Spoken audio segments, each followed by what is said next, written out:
You ever meet someone so obsessed with control that they start believing they own what isn't it theirs? That's my HOA president, Karen Whitmore, a woman who somehow turned Neighborhood Watch into a personal dictatorship. It all started the morning I found a bright orange notice taped to my front door. Across the top, in bold letters, it said, "Notice of violation, unauthorized tenancy." And beneath that, a threat to evict me from my own house. At first, I laughed. It had to be a mistake. I mean, who in their right mind thinks they can evict the homeowner? But then I saw the signature, Karen Whitmore, HOA president. That's when I knew this wasn't some mix-up. This was a declaration of war. Now, before we go any further, I want to know where you're watching from. Drop your location and local time in the comments. I love seeing how far these stories reach. All right, back to the madness. My name's Ethan Brooks, and I've lived in this peaceful suburban neighborhood for 5 years. You know the type. Every lawn looks cloned, mailboxes must be regulation height, and the HOA enforces rules like it's the Supreme Court. When I first moved in, I thought the HOA existed to keep things organized. I was wrong. What I didn't realize was that this place was under the absolute control of one person, Karen. Karen looked exactly how you're imagining her. Khaki pants, oversized sunglasses, a clipboard permanently attached to her hand, and an attitude that could ruin a sunny day. She drove a golf cart covered in HOA enforcement stickers like she was running a security operation. At first, I played along. I followed the rules, paid my dues, and kept my place spotless. But Karen always found something. First, she wrote me up for leaving my trash bins visible from the street. Then it was my grass being a shade too tall. Once I got an official warning because my garden hose wasn't coiled properly. I thought it was ridiculous, but I let it slide, until the day I decided to help a friend. My buddy Jake, a veteran who'd fallen on tough times after a back injury, needed a place to stay. I had a finished basement, so I rented it to him for cheap. Jake's the kind of guy every neighborhood should have. Quiet, respectful, pays on time, even helps the older neighbors fix their fences. Before he moved in, we went through the HOA handbook together. There wasn't a single rule against renting out part of your home. We double-checked everything. 3 weeks later, that's when I found the orange envelope on my door.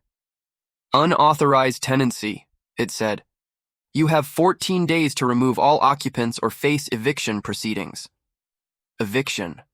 From my house. I thought it was some kind of joke until I got an email directly from Karen. She wrote, "As per HOA guidelines, no home may be used as a multi-residential dwelling. You have 2 weeks to comply or vacate." Vacate. My own home. I replied politely, explaining that Jake was renting a room in my basement, not living in a separate unit, and that I was still the full-time resident. Her reply came back within 5 minutes. We'll see what the board says about that. A week later, I was invited, more like summoned, to a special HOA hearing. When I showed up, Karen sat behind a folding table like a self-appointed judge, coffee mug in hand, binder full of evidence by her side. She greeted me with this smug little smirk. "Mr. Brooks," she said, "we've determined your property use is non-compliant. You are to terminate all tenancy and restore your home to single-family use." I stared at her, trying not to laugh. "You do realize," I said, "that I am the family living here, right?" She didn't blink. "The board's decision is final," she said flatly. "Failure to comply may result in legal action, including possible removal from the premises." That's when I decided to stop playing nice. I leaned forward and said, "Okay, Karen, you do what you have to do, but make sure your paperwork's perfect."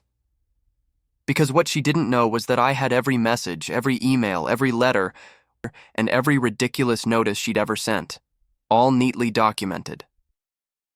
2 weeks later, a certified letter arrived in the mail. HOA versus Ethan Brooks. Petition for eviction.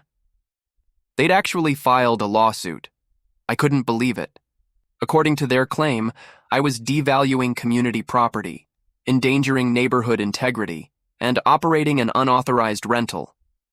My friend Jake, the guy who spends his weekends fixing bikes for neighborhood kids, was apparently a threat to society. So, I called my lawyer, Melissa Kane, a sharp, no-nonsense attorney who doesn't tolerate stupidity. When I told her the story, she laughed. They're trying to evict a homeowner from his own property? Oh, this'll be fun. She immediately filed a motion to dismiss and requested a formal hearing. The day of the hearing, I walked into the courtroom in my best suit. Karen was already there, sitting in the front row beside a man who looked like he regretted every decision that led him to represent an HOA. When our case was called, Karen strutted up to the podium, acting like she was about to deliver a victory speech. Your Honor, she began, the defendant, Mr. Brooks, is in violation of our HOA bylaws by operating a multi-tenant dwelling. The judge raised a hand. Wait, he said, you're trying to evict a homeowner from his own property? Karen blinked. Yes, Your Honor. His actions breach our community standards. The judge leaned back, unimpressed. Does your HOA have the authority to enforce evictions? He asked. Karen's lawyer jumped in nervously. Well, technically, Your Honor, we can enforce compliance through legal remedy. The judge sighed, cutting him off. That legal remedy is not eviction. That's a landlord-tenant issue, not an HOA matter. You could hear a pin drop. Karen looked like she'd swallowed a lemon. Melissa stood up calmly, handed the judge a folder, and said, Your Honor, my client's property use fully complies with both city ordinances and HOA covenants. We also have evidence of harassment and malicious enforcement by the HOA president. The judge flipped through the file. Then he stopped. Mrs. Whitmore, he said, did you write this email? He read aloud. We'll make him wish he never moved here. Karen stammered. That was taken out of context. The judge closed the file. I think I've heard enough, he said. He looked at me and smiled. Mr. Brooks, you're free to continue living in your home. This case is dismissed, with prejudice. Then he turned to Karen. And as for the HOA, consider this a warning. Harassing homeowners with baseless claims can result in legal consequences. Do I make myself clear? Karen's face turned crimson. She nodded, silent for once. When the gavel hit the desk, I swear the sound felt like justice itself, but we weren't done. Melissa filed a counterclaim for harassment and defamation. Word spread quickly through the neighborhood. Within weeks, the HOA board called an emergency election, and Karen was out, completely removed from the presidency. Turns out, I wasn't the only one tired of her power trips. Her replacement, Tom, came by my house one morning with a box of donuts and an apology letter. Ethan, he said, we're so sorry about everything. The board voted to reimburse your legal fees. We want to make this right. And they did. Since then, the neighborhood's been peaceful. We actually have BBQs now, pool parties, and community nights, things Karen never allowed. Jake still rents the basement, still helps the neighbors, still mows the lawns of the elderly couple next door. Every now and then, I see Karen drive past in her old dented sedan. She slows down, glaring at me like she's still the sheriff of the block. I just raise my coffee mug and smile. Morning, Karen. She speeds off every time. And you know what? Every time I pass by that courthouse, I think about the Judge S face when Karen tried to explain why she thought she could evict me. That raised eyebrow, that little smirk of disbelief. Yeah, that moment alone made everything worth it. Because sometimes justice doesn't just win, it smiles while doing it.